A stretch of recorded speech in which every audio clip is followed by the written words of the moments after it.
Okay, this is the audio for Double Consciousness and the Veil by W.B. Du Bois. Okay, so basically in the reading, he talks about this concept that of being different, right? Or being a problem. He literally articulates it as, what's it like to be a problem? So it dawned on him as a child that he was different and shut out of the white world by what he calls a vast veil. And this is a veil that he says he wanted to tear away. He saw some of the other black boys become sycophants or develop a silent hatred towards the white world and develop a distrust of anything white. And so he wondered why this should be his fate. Why should he be so hated in his own country? So I pulled this quote because I'm not going to be able to articulate it better than himself. So I'll read you this quote from the beginning of the reading. The Negro, born with a veil and gifted with second sight in this American world, a world which yields him no true self-consciousness, but only lets him see himself through the revelation of the other world. It's a peculiar sensation, this double consciousness, the sense of always looking at oneself through the eyes of others, of measuring one's soul by the tape of a world that looks on in amused contempt and pity. One ever feels his two-ness, an American, a Negro, two souls, two thoughts, two unreconciled strivings, two warring ideals in one dark body, whose dogged strength alone keeps it from being torn asunder. Right? And we'll get more in depth into what he's talking about with this kind of double consciousness ideology. But again, we've talked about this a lot in the understandings of how we come to see our own identity or ourself. You know, social interactionists argue that we develop our meanings through these interactions with others. And so if all of your interactions are coming through the context of stigma or hatred or shame, negativity, then obviously that's going to affect one's self-concept. So, you know, when he talks about this concept of double consciousness, you know, he starts off by talking about how the history of the American Negro is a history of strife. So he argues that the history is one of longing to attain some sort of self-conscious manhood, to merge those dualities he was talking about in that quote from the last slide, to be a better true self. So he didn't want to lose one identity or the other. He didn't want to become an American at the risk of losing a Negro identity or, you know, lose his Americanness either. He wanted the identities to not be in conflict with each other, right? He simply wished to be both a Negro and an American without being cursed at or spit upon, without having the doors of opportunity slammed in his face. So he talks about how after emancipation, African Americans were restricted in their movements and opportunities. So the social station was not changed, right? People were no longer in chains, but they were still not free, definitely not equal. And there were these crazy restrictive black codes in the South, right, where arbitrary rules like no vagrancy, meaning if you're just walking through a town, you could be stopped and arrested. There was all this stuff about deference to white people, so like you couldn't look a white person in the face, or that was a crime. Or there was these things called sundowner laws, right? It was a way to use people's cheap labor but make them leave town before the sun went down, because after the sun went down, they were basically, they knew that they could be legally lynched and killed. So a lot of these crazy restrictive black codes actually led to, right after slavery, this kind of situation of forced labor through, we'll see that with the black codes, you would be incarcerated for these really crazy minor infractions, half of which weren't even really crimes as the way we would see them today. But the way this worked was a lot of these, basically the only way you could work off or basically you couldn't pay like a fine in the way that we could today. People that were subjected to the black codes were forced to work off their hours by forced labor within farm conditions that were very similar to that under slavery. Actually, often more grueling and debilitating, because basically when a person is your property, you might have an interest in keeping them alive, but when they're not, and you know you're just going to get a whole nother group of people tomorrow, there was no reason to feed people, give them water, give them breaks. So a lot of people would just die in the fields or, you know, have to continue working next to the corpse next to them. So anyway, obviously horrible situations that were put in place right after this idea of liberation came this kind of, you know, darker reality right? There was a lot of terrorism going on because of the KKK. They were involved in many gruesome murders, and also arsons and bombings against government organizations like the Freedmen's Bureau that were there to help recently freed slaves get basic needs like food, clothing, and fuel met. So these violent repressions meant that the politicians that supported African Americans stepped back their commitments, and the laws that were meant to protect them were not really enforced against whites. So this affected, artists and the kind of way that people interpreted what was going on within these communities. So artists found beauty within their communities by creating art that could largely not be consumed by the rest of society because the larger society despised them, right? So they were these messengers of the Black experience at the time. And he refers to this as a waste of double aims, basically that the artists were trying to satisfy those unreconciled ideals of being both Black and an American and an artist, right? Trying to develop an identity that's cohesive and not splintered into two. So, before slavery ended, this is his quote, he said that it was considered to be the sum of all villainies, the cause of all sorrow, and the roots of all prejudice, right? But he points out that after emancipation, they didn't find freedom in the land of the free, and this shadow of deep disappointment descended upon the community. So it's not as if racism ended. It just changed in its conception and form. And it makes sense when you're toiling under a system so horribly stratified as slavery that you think that emancipation's got to be the solution. That's got to be it, right? I mean, obviously that's the thing that needs to be overthrown, and then all of a sudden liberty will happen, right? But it didn't quite happen that way, right? Racism didn't end. It just changed. It adapted to the new society. So this, quickly, African Americans realized that they needed to get legislation that would protect them, basically give them rights, such as the right to vote, which culminated in the 15th Amendment. But unfortunately, the right to vote was curtailed in many ways, especially by groups like the KKK, who would sometimes post up outside of polling locations with guns, right, to threaten people off. It was nearly impossible in some areas for people of color to be registered to vote, which is why the civil rights movement of the 1950s and 60s was still focusing on access to voting, such as bringing about the Voting Rights Act, which is crazy because he wrote this, about 50 years before that time period, right? And it's arguably still a huge issue today, as a lot of people of color are politically disenfranchised, especially those who come in contact with the criminal justice system. Because in our culture, if you receive a felony conviction, that can strip you of your ability to vote forever, depending on which state you live in. So this dream of political power, kind of ebbed away as people were given the right to vote, but still really not given the same opportunities within the political sphere. So it became one of a dream of education to achieve parity and opportunity. But of course, people of color were legally restricted from most places of higher learning. And when segregation took hold over as a new racial caste system, it was legally cemented that schools should be segregated by race and were given a fraction of the resources and money that white schools were given.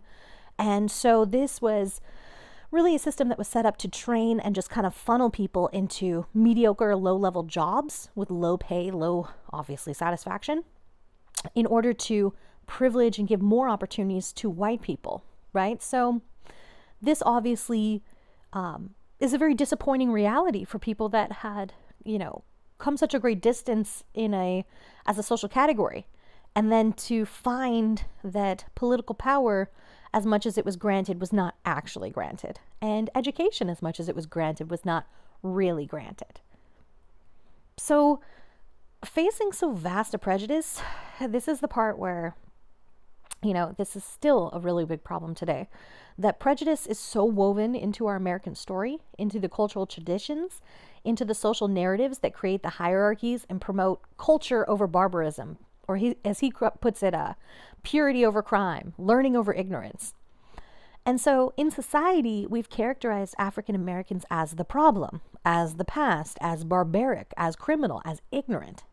So, when he's talking about prejudice against African Americans, he's talking about how, especially in a social interactionist kind of concept, when you're talking about identity, that facing this kind of prejudice causes inevitable self-questioning and self-judgment. So how can you see yourself as anything positive or maintain a high level of self-esteem when the culture has nothing but contempt and hate for you? So Du Bois argued that blacks were not given opportunities to be more than servants. And the nation, right, the culture, the government, everything just said that they should be content as servants and nothing more. So, these ideals of the past, of this time period right after emancipation, this Reconstruction era, this ideals of physical freedom, right, being able to identify yourself as in an unstigmatized body, right, without all those kind of stereotypical assumptions like just attached to it. The ideals of political power, right, and the education, or of what he called brains and hands, that these things kind of, drifted away as the goals to achieve. Obviously, there was always those who strived for these opportunities in work, in personhood in the culture, in liberty. But the ideals of it coming as a result of the end of slavery washed away. So he argues that it's needed now more than ever. And remember, he wrote this over 100 years ago. So sadly, this is still true today, right? There's movements like Black Lives Matter that are trying to sway public consciousness, just to look at how structural barriers that held back men like Du Bois and others have changed, but they've changed in shape and scope, right? They're still embedded in the culture. Prejudice is still so sharp and strong that we have a situation where unarmed young people are being shot down in the street by police, and families feel hopeless to see justice happen, for their youth. They just want to be American and black, as Du Bois described them. It's still the goal of movements today. The demonization of black men as dangerous, oversexed, and criminal is a stereotype that's hundreds of years old, but it still somehow motivates people's thoughts and actions today. Obviously, there's a lot of progress that's been made by the civil rights movement in the 50s and 60s, but in reality, the government was monitoring black leaders, right? If you know anything about COINTELPRO, right, then you know that the FBI was monitoring all sorts of civil rights leaders. They even tried to blackmail MLK, right, Martin Luther King Jr., with evidence of an extramarital affair, so he would kill himself, right? This is our government, our quote-unquote tax dollars at work, right? They were trying to destroy these movements. Fred Hampton was shot as he laid in bed. He's like 23 years old or 22 years old. He's so young, The men who tortured and murdered Emmett Till walked away free, right? And of course, very recently, or maybe a couple years ago, the woman that Emmett Till supposedly whistled at, on her deathbed, she recounted and said, he never actually did that. He was 14. He was, tortured and murdered by white men for the crime of looking at a white woman, which apparently didn't even happen. The whistling didn't happen. But either way, obviously that's not, a reason to horribly mutilate and torture a person. And his mother, right, went through this very painful situation where she decided to display his body, open casket, so that people could see the brutality of what happened. And pictures were circulated in black media.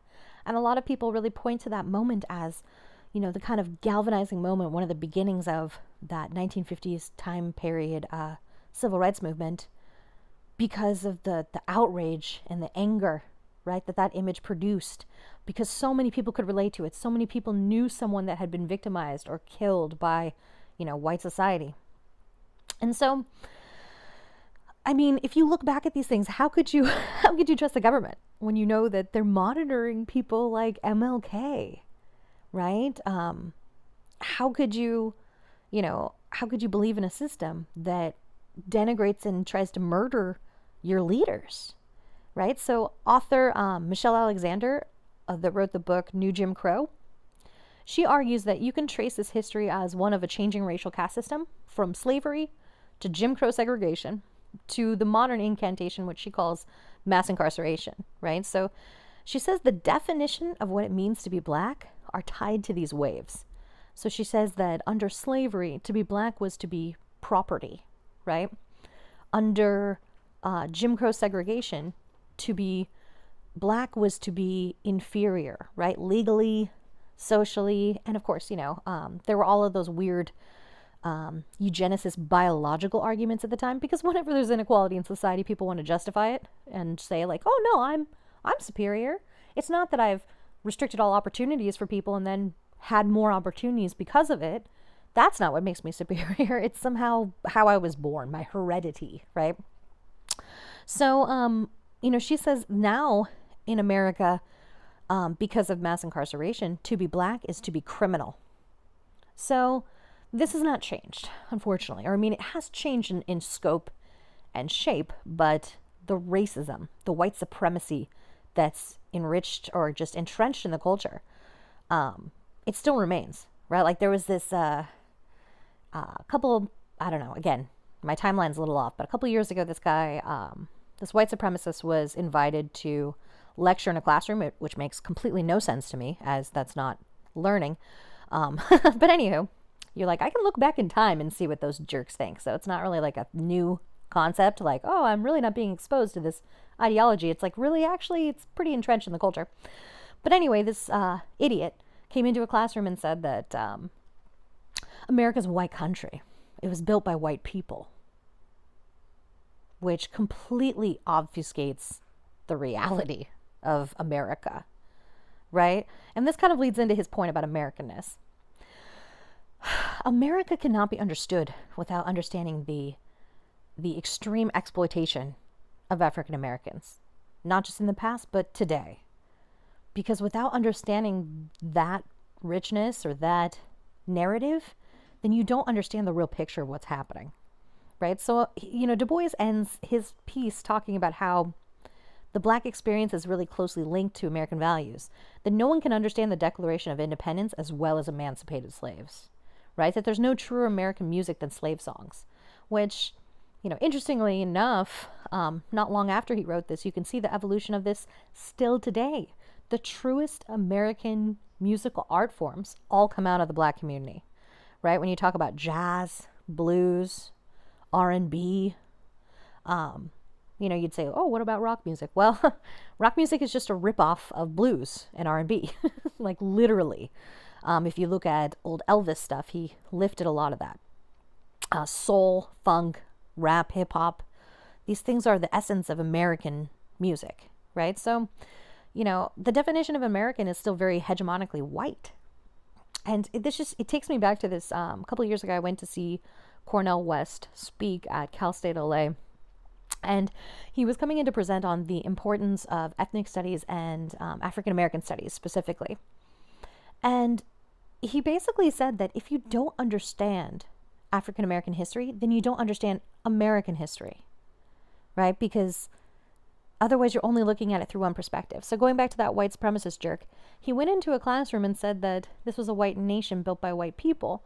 The only reason he could believe that is because he's had a racist education, an educational system that excludes the impacts and importance of African Americans throughout the entire history of the United States, right? Not to mention also, obviously, other minority groups and especially, the indigenous population. So it's because we have like, we'll have like Black History Month or, Women's History Month or these kind of things where we get like one or two figures from each group, right? We might learn about Cesar Chavez or, MLK or people like that, but we don't learn about the actual movements and the struggles and the importance of just how tied all of these people were and their labor and their efforts to the progress of American society, right? I mean, you can't understand, without understanding race, you can't understand the union movements in this country.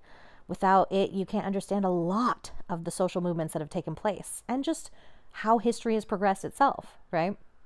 So, I do think it kind of connects back to what Cornel West was saying, because if you've only seen a world of white supremacy where every textbook is every narrative from a white perspective, that every accomplishment seems to be a white person doing it, and you write out of history the exploitation, the pain that those people caused, that the colonizers did. Instead of celebrating them as heroes, you don't talk about how Christopher Columbus was a rapist and a murderer, right? How he found the wrong place.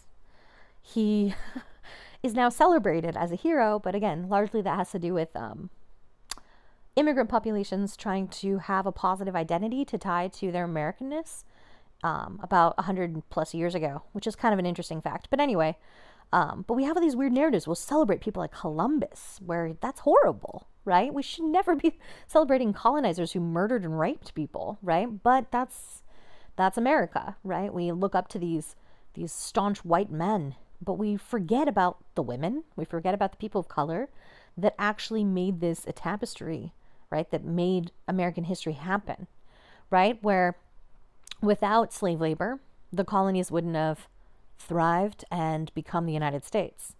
Without, that exploited, cruel, inhuman treatment, we would never have been a nation. So we should acknowledge that, right? There needs to be this kind of truth and reconciliation that has never happened here, to acknowledge not just the pain and the horribleness of that caste system, but how these caste systems still happen today and how there needs to be a healing around these issues. That the only reason some white supremacist idiot can go into a classroom and say it's a white country is because he's been brainwashed with this white hegemony, with this white supremacy notion that the only people of importance are white, right? But that's just not the case. If you look at like Howard Zinn's People's History of the United States, you'll see so many important figures that you never learned about in school. Or if you did, you had a little blurb here and there. But you didn't understand the richness of their importance, of their communities, of how sometimes they're just one person in movements of thousands, right? When we talk about like MLK, Rosa Parks, people like that there's so many people behind them who are also important in creating these movements for social change. So we can't understand American history if we don't understand these perspectives, because we're completely ignoring reality. We're whitewashing it, right? Making it this thing where one group is just somehow superior and just everything worked out for them because they're so worthy and have worked so hard. And we have to instead confront the reality of these false narratives and take them down, right? Tear them down and, actually give people the full weight of humanity. Coming back to his argument of self-consciousness, right? Just being able to be an American and be Black. I mean, we talk about marked identities, right? We talked about that idea of when you have to mark an identity, you know that someone is different. Well, think about the way that we mark identities with American, right? I don't say, oh, I'm a white American. People don't refer to me as a white American. They could refer to me as an American because I don't have a racially marked identity. But you have Asian American, Latino American, African American, right? All of these kind of marked identities that point out that somehow there's a difference involved, when in reality, we're just American, right? You don't need those marked identities. You should have the full weight of a conscious identity that you can be proud of, that isn't just given to you as a stigma that you should hate yourself or somehow feel wanting, right? In regards to the dominant hegemony of white people that are supposed to be just kind of taken for granted as the normative, natural way of being, right? So it's very sad to me that this was written so long ago and is still so relevant today. But again, it does speak to the brilliance of Du Bois that, coming from such a time, himself struggling through segregation, especially in higher education, his achievements are incredible when you think about the kind of unequal, that the basically having to climb a hill, right, in order to get the same opportunities that someone would get at birth being white. Having to face such adversity, it's pretty remarkable, right? And so that's, I think, why a lot of his writings from that time period are still so important and impactful today, because he was so thoughtful and conscious about how the experiences of people were shaping their social world, and how without that kind of positive self-identity, it was very difficult for people to actually achieve anything positive, right? When the world hates you and has contempt for you, how can you then love yourself, right?